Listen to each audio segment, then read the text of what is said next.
I don't know how to proceed now. Do we? Anybody want to make any introductory remarks? Phil, yeah. Let's Stuart go. Yeah, I don't mind starting, because I'd like to relate it to what the Economic Committee of the Socialist International actually has been arguing since 1985, because it is so complementary. That 85 project, which was the Brandt-Manley report, which was endorsed by successive congresses of the International, reflected the argument which I was reminded of an informal network which we had, which we optimistically called Out of Crisis. We worked for 2 years in it. Dominique Strauss-Kahn was one of the drafting committee, many other personalities, Jacques Delors associated. And we tried to simplify this by saying what's wrong with what was going on then and the emerging Washington consensus. And it was this unholy trinity of deflate, devalue, deregulate. And the deregulation has been the most damaging. It was a 3D formula. And we argued there should be a 3R formula: restructure, recover, redistribute. And the restructuring was not conventional neoliberal restructuring, but was restructuring the relations between private and public economic power. Governments were being disempowered. We needed to restructure that relationship. And of course, we didn't. We failed. They restructured it, increasing, with the rolling back of the frontiers of the state, increasingly in favor of themselves. But I think that that message, which is echoed through the Brandt-Manley report, the Global Challenge report of 85, the 1996 New York Declaration of the Congress, which was stacked by the emerging countries from Central and Eastern Europe, the very strong interest from China and India already. The Chinese, for example, invited me to discuss the Global Challenge report, which had this agenda: restructure, recover, redistribute, which meant reform of institutions, but also new institutions. I think you're exactly right. I'd add regulate. And You regulate. might add. Yes. Regulate. Another RE. Yeah, that's good. Okay. But, for example, they invited me out to discuss this, and I found that I was leading the first Labour Party delegation to China since Clement Attlee in 1952. I mean, there had been no contact with communist China. They already, in 85, were showing interest in this with the kinds of meetings that you're used to and others around this table. Deputy Prime Minister, Deputy Finance Minister, in fact, the guys who are really doing the work. So their interest in this, I think, is long-standing, and their understanding of the issues is quite deep. And I very much agree. I very much agree with the case that there should be both. The reform of the IMF and the World Bank is not enough. I'll end on this just for a minute and a half or 2 minutes. We need a plurality of financial institutions, development banks, and so forth. The Asian Development Bank, the Asian Investment Fund, as proposed by Japan before and on the onslaught of the Asian crisis, I had a meeting with the permanent representatives of most of the big G20 countries here in New York 2 weeks ago on the case that there should be a permanent secretariat for the G20, which also should act as a kind of meso institution, that is to say, meso in the Greek sense of in between, not just big in itself, but it's, in economic terms, it's in between. The G20 are in between the smaller G77 plus and the global economic outcomes, and they should intermediate the agendas of the G77. The G77 should be able to demand actions from them in a structured way, and they should have to report to the G77 as well as to the UN institutions. I think that's enough for now. But can I just make one remark, which is when we discussed this issue in our UN Commission, there was a strong view that the G20 was too ad hoc, arbitrary selection. Bush decided which Middle East country was going to be there, that it lacked total political legitimacy, and that what was needed was a G20, 24 group, but a representative institution within the UN framework, so that you needed to have a global economic coordinating council, but one that was more representative. But anyway, that's an issue that we can talk about. But I just want to say that is one of the contentious issues is what should be the role of the G20. I can tell you one of the amusing things is that the newer members of the G20 are among the most enthusiastic for it. When they weren't in, they were very critical. But now that they're in, their view is we made it. Let's not rock the boat. Let's close the door. Let's it's working, whatever that means. Anyway, I just thought Can I make one? I want to jump in here just to encourage all of us to think not only in policy terms on a go-forward basis, but to think about the framework of political language and the distinction between the two. That is, for a person like George or any other elected public official, the necessity is of thinking in terms of language that can be understood by reporters, understood by the reporters' editors, understood by public, and understood by institutions that represent a broad political public. And it seems to me that what we need to be doing is thinking of ways to help them frame that language in order to accomplish policy goals. And what I would encourage us to think about is ways of talking about how the institutions of security, which Jamie mentioned and which Joe has mentioned, are at risk.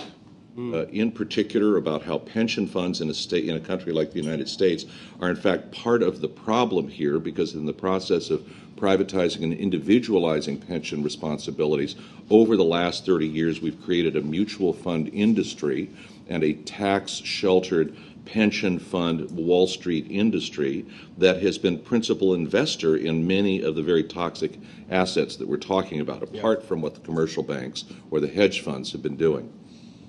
Second, that we talk in terms of immediate wage impact and wage opportunity that is part of an unresolved problem that goes not just to globalization but to deregulation and loss of the protection of social compacts.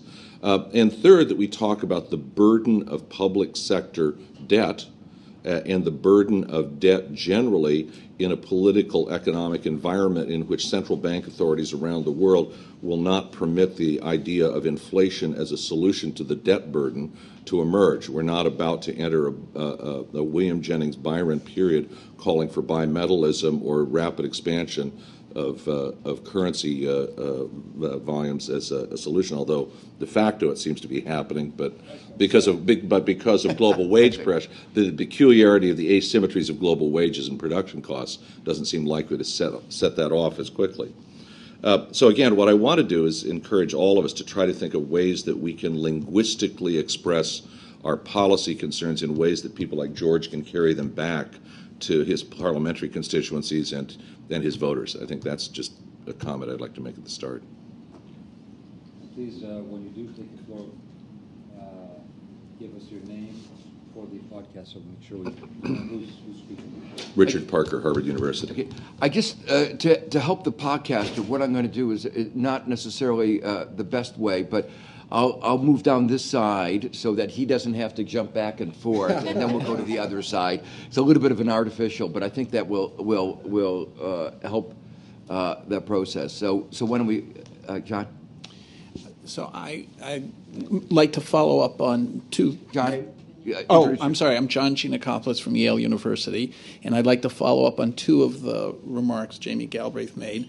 I want to take a slightly less global view of things, though, and slightly less ambitious, and just talk about the ways in which the administration is deferring problems instead of solving them. I think that's one of the biggest problems of the current so-called activism, is that they just defer problems. So, for example, with foreclosures, which was the heart of the mortgage problem, and I think the beginning of the entire problem, the basic problem is that the value of homes now is significantly less than the loans that people owe, and those are the people who are defaulting. So 70% of all foreclosures are from non-prime homeowners, and most of those are from people who are underwater. If the house is worth more than the loan, they pay, or they find a way of selling the house. If the house falls far below the loan, they simply walk away from the house. And if they've got bad credit ratings to begin with because they're subprime borrowers, they're not losing much by walking away from the house. And the only way to stop the problem is to reduce the principal. And the current administration plan reduces the interest rate temporarily. So at best, it's going to put off the problem for a year or two, but it's not going to solve the problem. And the extraordinary thing is that the lenders are the ones losing the most by the principal not being reduced, because when people walk away from the house and it goes through foreclosure, the recoveries are now on these subprime loans anticipated to be 25%. That's where the bonds trade. So if you cut the principal in half, so it was less than the value of the loan, the homeowner would probably pay or find a way to sell it, and then the lenders would be better off. So by helping the lenders and helping the homeowners, keeping them in the house, you don't cost the taxpayers a single dime, and you solve a problem rather than just deferring the problem. So I think that's the first thing. Can I just interrupt Yes. on that point? Do you want to comment on why you think that Why are they doing It's not happening.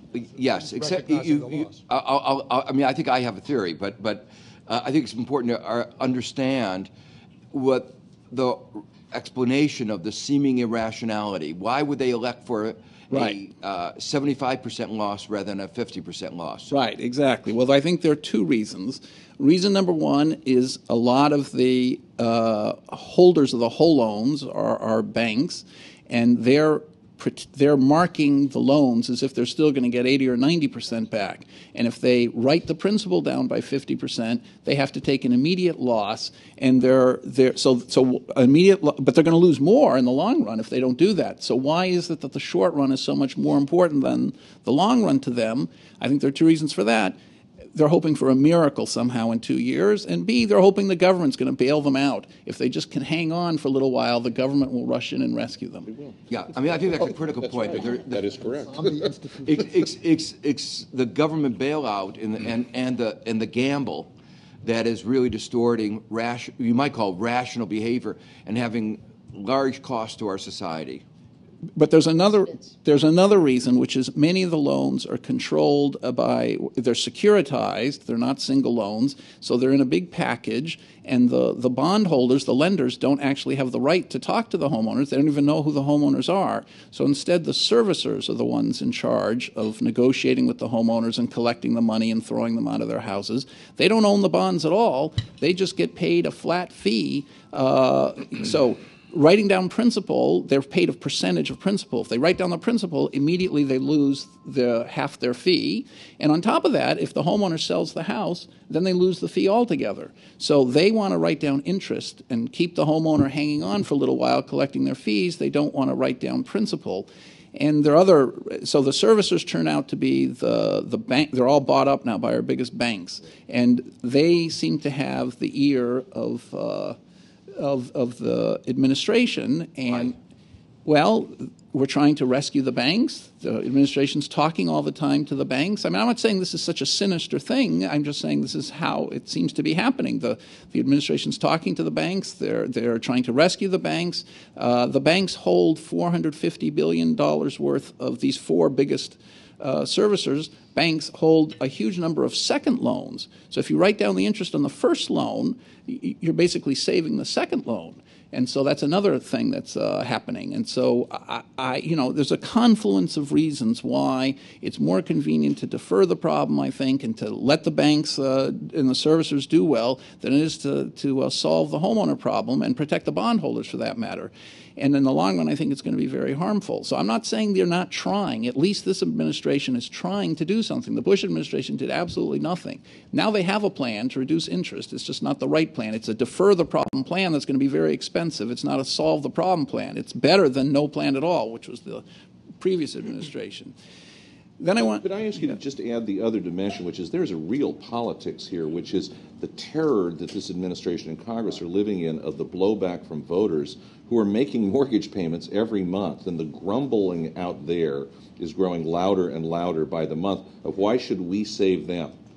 Why should we save them when we're making our mortgage payments? There is an explanation that lies with the financial system, but there's also an attentiveness to voters that is part of this as well too. Not to justify what they're doing, but to keep on the table. But could I respond to that? I think I think you're right, but that you could go one step further. What are the voters? What are the public really angry about? It's when someone got way too big a house, he could never really afford it. He lied about his income. Or she. Okay, or she, and then suddenly the payment gets drastically reduced. That is actually the Obama plan, is to say if your mortgage payment is way higher than your actual income justifies, they're going to reduce the value of the payment. And that's what outrages people. It's very different to say, well, you got the house we all expected you to. It's not your fault that housing prices have drastically fallen, and now the price is worth much less than the loan. You didn't control that, and now there's no reason for you to pay back. And we realize that you're not going to pay back, and so we have to do something about that. This doesn't set a bad precedent. Actually, in the future, in 10 years, mortgages will probably be written with a clause that says if the housing index falls dramatically, the principal will go down. And so we're setting a precedent that's a good precedent. It doesn't create a moral hazard, and people shouldn't be outraged because the homeowner didn't choose to have his house go down. There's another point which I think is related, which is Tell that to the voters. If you used what I call a homeowner's Chapter 11, it doesn't involve government money. It's a restructuring. You could do it as a bank, is simply another example of bankruptcy, a restructuring that doesn't involve public money. The Obama plan is one that involves public money. Could I just say one more word? Sorry. So just to finish this, I think the bankruptcy court idea, the courts will get just too crowded. So I wouldn't be in favor of bankruptcy courts. I think that the government should just replace the servicers, change one term of the contract so that the servicers no longer make, the conflicted servicers no longer make the modified decision that's made by, the government hires local bankers who are in the community, and they go knocking on doors and figuring out, what the value of the houses are and how much they can write the principal down to. I'd put all that decision in their hands, and their duty should be to write down the loan in a way to benefit the lender, not the homeowner, to benefit the lender. But by benefiting the lender, they are going to benefit the homeowner. Can I add something to that? Can't tell that. We have an international experience exactly on this, which was the HIPPIC Initiative. Basically, banks did exactly, and in the international scale, exactly what they're doing now on the domestic side. They were lowering interest continuously till they couldn't do it anymore, and then they were dragged into doing reduction of principal.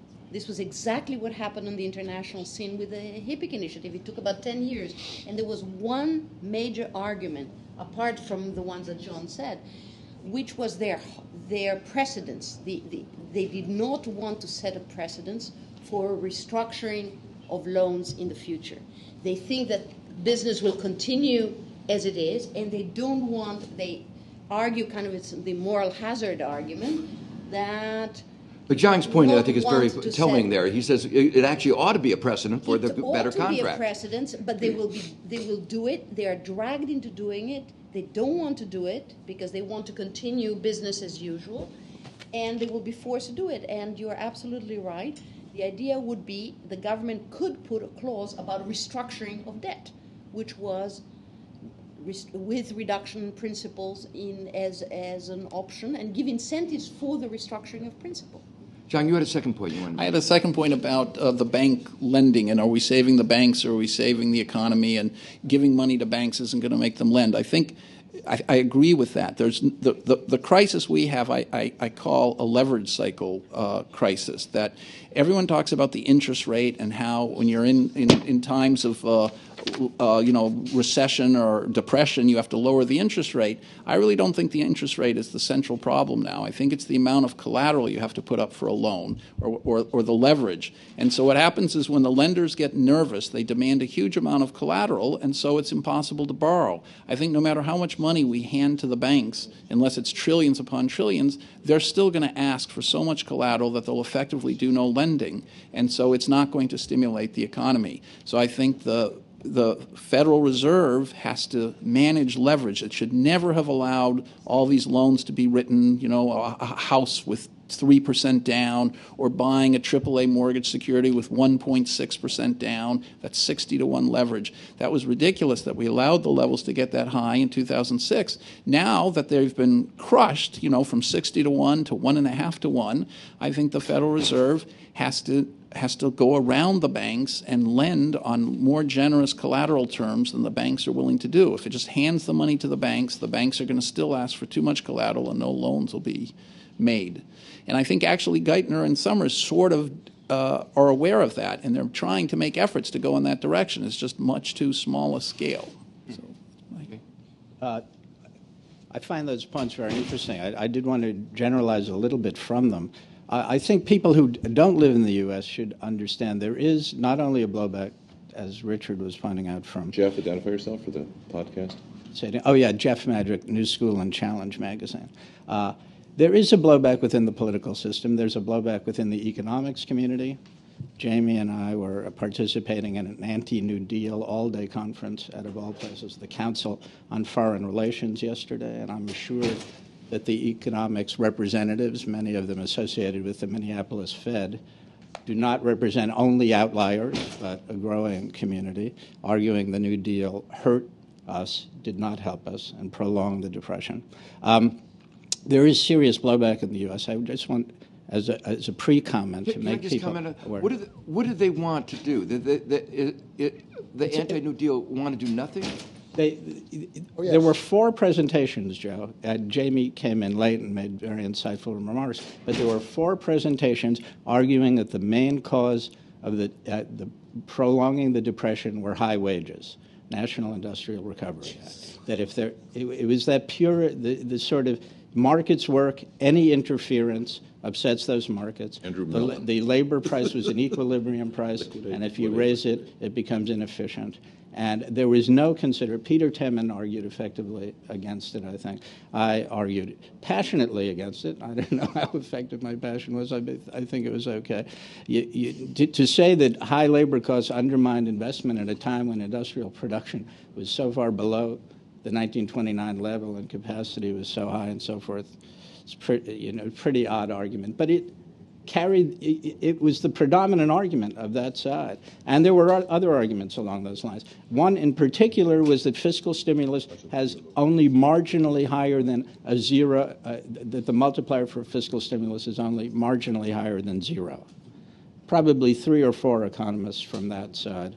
And the argument for that is... Well, when you have a natural rate of unemployment and the economy reverts to it automatically, right. You have a perpetual motion machine. There's no point in doing anything to help the process. As long as the natural rate is 25, it tends to be a long-term argument. What? It tends to be in a long-term argument, and they also look at they make these trend adjustments to GDP and industrial production and capital investment, and they say there was never any, and even mid-30s recovery. We were in depression all that time. So there is blowback. I do want to say two other comments. I think what characterizes this administration has been, as we say, behind the ball in the financial rescue. I think there is a timidity there, and we have to. I think part of the progressive agenda should be forcing, or at least arguing forcefully, that we have to bite the bullet. And I think to some degree, all of us are talking about that. Accept the costs of this and get in front of the argument. I think probably there is more cover-up going on than we realize. I'm struck in particular by, I don't know if you've seen these reports, about 4,000 emails at Lehman regarding insider trading at Lehman Brothers, 4,000 email messages at the SEC that were disregarded under Christopher Cox about insider trading at Lehman Brothers. One has to wonder, I don't know if this is a paranoid turn of mind, but I'm beginning to become increasingly concerned. Was part of letting Lehman Brothers go a desire not to have to bother with what could be an insider trading scandal that's not only at Lehman Brothers, because it's hard to do insider trading within only one firm. Right. You often have to trade across firms. I raise it as a conjecture. I think there's a lot going on that these, and I think Geithner and Larry Summers, I think that what's become a cliche is true. They are The financial perspective of this administration is very much dominated by a kind of Wall Street ethos, Wall Street motivations, Wall Street incentives, and I think we see it again in the auto situation. I don't know if you all got a chance to see the Wall Street Journal. It was this fellow, what's his name? He used to work, an investment banker who told that Wagner, the head of GM, that he was going to leave. Yeah. Was it Ratner? Steve Ratner. Steve Ratner. Wasn't the union guy who supposedly the co-czars of this? He was apparently nowhere to be found, at least in this article, if this article's right. It strikes me that you can tell, these people think you can tell Wagner to leave, you can hurt the unions, but you can't tell the guys who run Citigroup to leave. It's a very disturbing cultural ethos that has a lot to do with protecting friends. And I want to pick up on one point that Richard made. I hope we get a chance to talk about wages specifically. Yes. Because though, and Cheryl has mentioned this to me, and it's a point I make frequently, early in the campaign of Obama, he talked about unsatisfactory wages in America. Joe talks about it across the world, and I think quite correctly, all the time. We are becoming a low-wage society, and a future agenda, both in the U.S. and around the world, has to be to talk about getting wages up. And it's not merely a matter of making markets work. Peter Tedman writes effectively about this recently, about how we've undone our institutions within the U.S. in supporting wages, that the markets are not satisfactory. Wages have fallen well behind productivity growth in America, I mean median wages, and we've got to think about seriously. From my point of view, it's contributed significantly to imbalances, causing workers and families to spend a lot more and borrow a lot more, that have led through this series of circles.